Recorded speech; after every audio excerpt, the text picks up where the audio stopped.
Hello everyone, welcome back to my channel. Viewers, आज मैं आपको काफ़ी बारीकी से सेंटेंसेस बताऊंगी। यानी कि काफ़ी लोग ये नहीं समझ पाते हैं कि इस सेंटेंस में ऐड कैसे आ गया, या इस सेंटेंस में इज़ आया है, इस सेंटेंस में वॉज आया है। तो आज मैं आपको एक एक करके हर एक वर्ड का मीनिंग बताऊंगी और फिर आप देखिएगा कि किस तरह से सेंटेंस बना हुआ है। ओके, तो सबसे पहले मैं सेंटेंस लिखूंगी और फिर वन बाय वन करके मैं आपको चीज़ें समझाऊंगी। जैसे कि मैंने लिखा कि वो हमेशा की तरह मेरे पास आया। वो हमेशा की तरह मेरे पास आया। तो इसे अगर आपको इंग्लिश में कहना है तो आप कैसे बोलेंगे? वो की इंग्लिश क्या होती है? वो की इंग्लिश होती है ही। ठीक है, यानी कि ही का मतलब वो। हमेशा की तरह मेरे पास आया, तो मेरे पास इसके लिए आप लिखेंगे टू मी। मेरे पास यानी कि टू मी। ओके, आया कम का मतलब होता है आना, लेकिन यहाँ पे वो आया, पास्ट की बात हो रही है, तो आप लिखेंगे केम। कम नहीं लिखेंगे, आप लिखेंगे केम। तो वो हमेशा की तरह मेरे पास आया, तो वो की इंग्लिश आपको पता चल गई, मेरे पास की इंग्लिश पता चल गई टू मी, और आया के लिए आपने लिख दिया केम। हमेशा की तरह इसके लिए आप लिखेंगे एज यूजुअल। एज यूजुअल का मतलब हमेशा की तरह, या फिर आप एज ऑलवेज भी लिख सकते हैं। वो हमेशा की तरह मेरे पास आया, तो आप बोलेंगे he came to me as usual. He came to me as usual. Okay, I hope आपको एक एक करके सेंटेंस समझ में आया होगा कि किस तरह से सेंटेंस बना हुआ है। He came to me as usual. अच्छा, इसी सेंटेंस को अब मैं घुमा के बोलूं कि हमेशा की तरह वो मेरे पास आया। अब मैं ये नहीं कह रही हूं कि वो हमेशा की तरह मेरे पास आया, बल्कि मैं कह रही हूं कि हमेशा की तरह वो मेरे पास आया। तो हमेशा की तरह इसके लिए आप पहले एज यूजुअल लिख दें और फिर वो मेरे पास आया, यानी कि ही came to me. He came to मी, हमेशा की तरह वो मेरे पास आया। As usual he came to me. I hope आपको समझ में आया होगा। उसी तरह से अगला सेंटेंस मैंने लिखा, सच कहूं तो मैं बहुत खुश था, या मैं बहुत खुश हूं। ठीक है, था नहीं बल्कि हूं। सच कहूं तो मैं बहुत खुश हूं। तो सच कहूं तो इसके लिए आप लिखेंगे to be honest. To be honest नहीं बल्कि ऑनेस्ट, यानी कि एच साइलेंट होता है, आप पढ़ते हैं ऑनेस्ट। टू बी ऑनेस्ट यानी कि सच कहूं तो। मैं की इंग्लिश होती है आई। टू बी ऑनेस्ट, मैं की इंग्लिश आई। बहुत के लिए आप लिखेंगे वेरी। ठीक है, बहुत की इंग्लिश होती है वेरी। और खुश की इंग्लिश होती है हैप्पी। खुश की इंग्लिश हैप्पी। और हु की इंग्लिश क्या होती है? हु की इंग्लिश होती है एम। हु की English am. Okay, A M वाला एम। तो खुश के लिए यहाँ पे मैंने लिख दिया हैप्पी, और हु के लिए मैंने लिख दिया यहाँ पे M.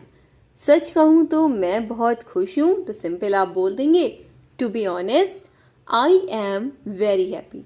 I am very happy. ठीक है, आई वेरी हैप्पी एम ये गलत है, ये तो मैंने आपको समझाने के लिए बस बताया है। आप बोलेंगे कैसे? आप कहेंगे to be honest I am very happy. To be honest I am very happy. अगर आप ऐसे भी देखें तो टू बी ऑनेस्ट का मतलब सच कहूं तो, आई का मतलब मैं, एम का मतलब हूं। आई एम यानी कि मैं हूं, वेरी हैप्पी बहुत खुश यानी कि मैं हूं बहुत खुश। टू बी ऑनेस्ट मैं बहुत खुश हूं, आई एम वेरी हैप्पी। ओके, उसी तरह से अब अगला सेंटेंस देखिए। मैंने लिखा कि मैं कपड़े पहन रहा हूं, तो मैं की इंग्लिश आई। ओके, और कपड़े की इंग्लिश क्या होती है? कपड़े की इंग्लिश होती है क्लोथ। क्लोथ्स। ओके, कपड़े पहन रहा हूं। अगर आपको पहनने की इंग्लिश नहीं पता है तो पहनने की इंग्लिश होती है पुट ऑन। पुट ऑन का मतलब पहनना। मैं कपड़े पहन रहा हूं, अब यहाँ पे जो काम है वो हो रहा है, यानी कि कॉन्टिन्यूअस है, तो आप लिखेंगे पुटिंग। पुट ऑन नहीं लिखेंगे बल्कि आप लिखेंगे पुटिंग ऑन, क्योंकि यहाँ पे जो कपड़े हैं वो अभी पहन रहा है, यानी कि काम चल रहा है, तो आप पुटिंग लिखेंगे, पुट ऑन नहीं। पुट ऑन का मतलब पहनना, पुटिंग ऑन यानी कि पहन रहा। एम का इस्तेमाल करेंगे क्योंकि एम का मतलब हूँ होता है।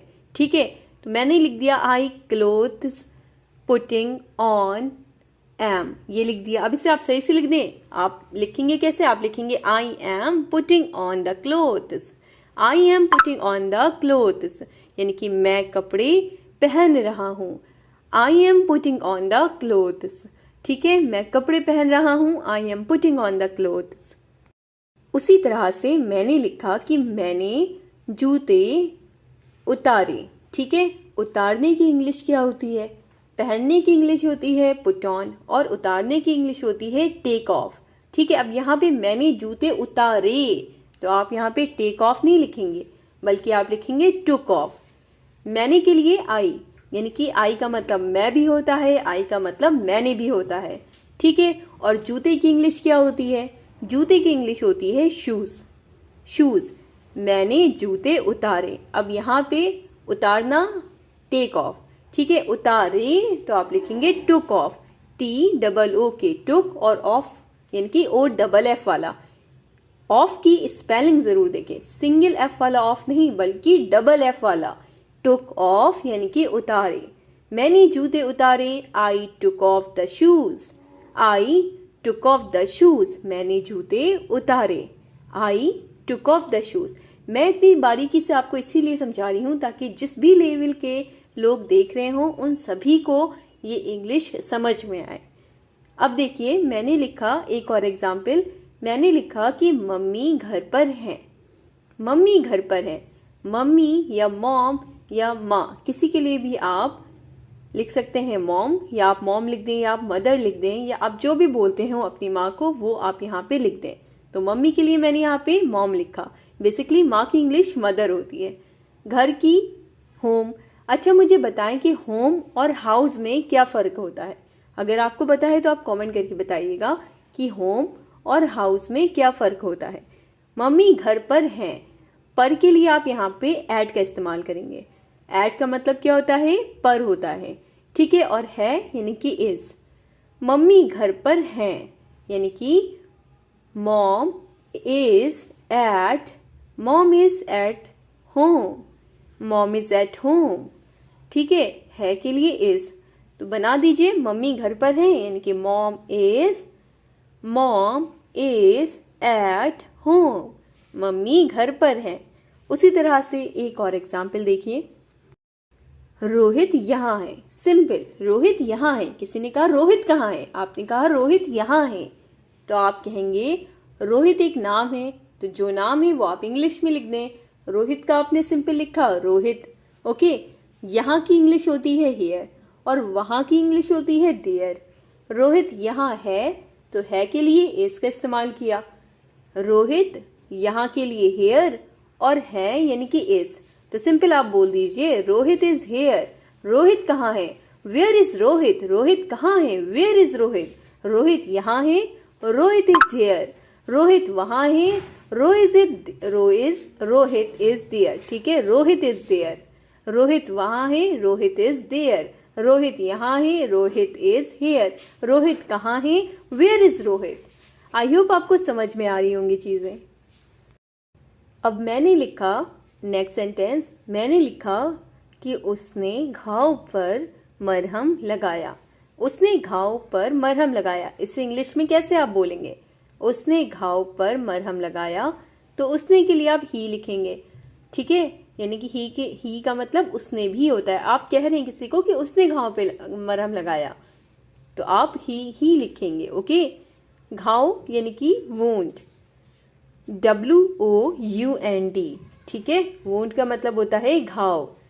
पर मरहम लगाया, तो यहाँ पे किसी पर यानी कि आप ऑन लगाएंगे। पर के लिए आप क्या यूज करेंगे? ऑन। ऑन का मतलब पर, यानी कि किसी पर उसने मरहम लगाया, जख्म पर उसने मरहम लगाया। घाव यानी कि जख्म। ठीक है, मरहम के लिए आप यूज करते हैं ऑइंटमेंट। ऑइंटमेंट।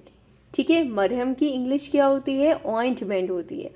और लगाया, लगाया के लिए आप क्या यूज करेंगे? आप लगाया के लिए पुट का इस्तेमाल करेंगे। पुट का मतलब लगाना भी होता है। ठीक है, पुट ऑन का मतलब पहनना, जैसे कि मैंने आपको बताया, और पुट का मतलब लगाना होता है। ठीक है, उसने मरहम घाव पर लगाया या उसने घाव पर मरहम लगाया। ठीक है, घाव पर, या फिर आप कह दें जहाँ मतलब कि घाव कह दें, या आप कहते हैं जख्म पर मरहम लगाया, तो आप लिखेंगे he put ointment on the wound. He put ointment on the wound.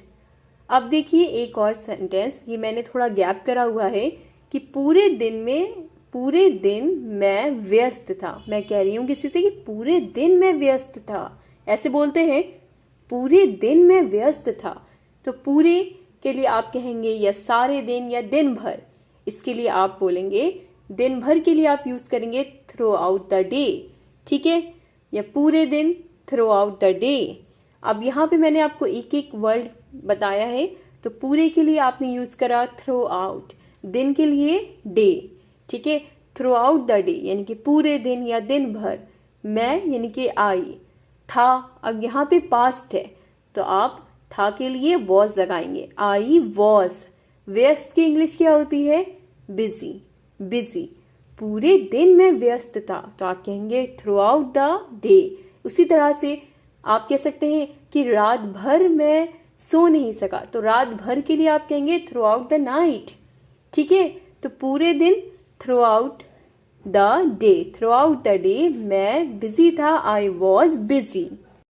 तो आप कैसे बोलेंगे? आप कहेंगे थ्रू आउट द डे यानी कि पूरे दिन या दिन भर मैं व्यस्त था, I was busy, I was busy.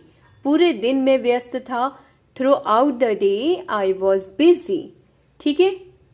सो आज की क्लास में बस इतना ही। वीडियो अच्छी लगी हो, आपके लिए हेल्पफुल हो, आपको इस तरह की क्लासेस अगर देखनी है तो आप मुझे कमेंट करके बताइएगा। वीडियो अच्छी लगी हो तो लाइक करिए, शेयर करिए अपने सभी फ्रेंड के साथ जो कोई भी इंग्लिश को इम्प्रूव करना चाहता है, इंग्लिश सीखना चाहता है। और सब्सक्राइब नहीं किया हो तो सब्सक्राइब